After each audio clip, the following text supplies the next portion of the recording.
নমস্কার, welcome back to my channel the yoga Times. আমি সংঘমিত্রা আবার এসেছি চেয়ার এক্সারসাইজ নিয়ে। দেখুন আমরা কি করব। চেয়ারটা যখন সামনে রাখছি, রেখে আমরা চেয়ার নিয়ে উঠবোস কিভাবে করব। যাদের হাঁটুতে অপারেশন রয়েছে তারা কিন্তু এটা করতে পারবেন। দেখুন আমরা এরকমভাবে চেয়ারটাকে নিয়েছি, চেয়ারের হাতল যেদিকে শক্ত সেদিকটা ধরুন, ধরে এরকমভাবে দুটো পা রাখুন, এরকমভাবে ঝুঁকুন। 1 আপ, 2 আপ, 3 আপ, এইভাবে ঝুঁকুন, কিন্তু হাঁটু একদম স্ট্রেট। এবার দ্বিতীয়বারে আমরা কি করব, দেখুন আমরা পা দুটোকে একটু ছড়িয়ে দিচ্ছি, পাটা এতটা এরকম ফাঁক রাখছি, রেখে দেখুন হাঁটুটা একটু ভাঁজ করছি, আবার আপ, হাঁটুটা ভাঁজ করছি, আবার আপ। যাদের হাঁটু অপারেশন রয়েছে তারা অল্প ভাঁজ করুন, আর যাদের হাঁটু অপারেশন নেই তারা কিন্তু পুরোটা ভাঁজ করে ওঠার চেষ্টা করুন।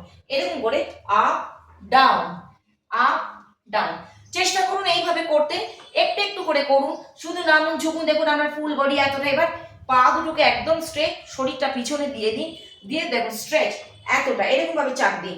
1 2 3 4 5। আপনার কোমরের ব্যথাতেও আরাম লাগবে, আপনার পিঠে আরাম লাগবে, এবং আপনার পায়েও ভীষণ চাপ পড়বে। তো যদি এইভাবে একটু একটু করে আমরা এক্সারসাইজগুলো করতে পারি, তাহলে কিন্তু আমরা একদম ফিট হয়ে যাব। আশা করি, আমি চাইবো আপনারা প্রত্যেকে ফিট হয়ে যান, একদম সুস্থ স্বাভাবিক হন, আর হাসি খুশিতে জীবন কাটান। আশা করি আমার এই ভিডিওটা ভালো লাগবে। যদি ভিডিওটা ভালো লাগে আপনারা কমেন্ট করুন, লাইক করুন, অবশ্যই শেয়ার করুন। যারা এই বিষয়ে এখনো সচেতন নন তাদেরকে সচেতন করার দায়িত্ব শুধু আমার নয়, আপনাদেরও। নমস্কার।